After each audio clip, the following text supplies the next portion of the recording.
شیخ Saadi Shirazi کی عمر کا بیشتر حصہ بے سر و سامان درویشوں کی طرح سفر میں گزرا۔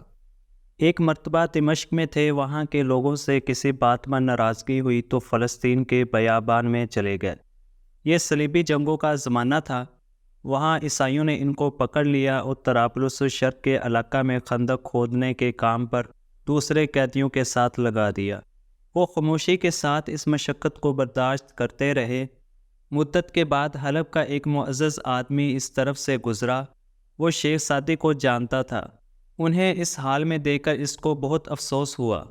10 دینار دے کر شیخ کو قید فرنگ سے چھڑایا اور اپنے ساتھ حلب لے گیا۔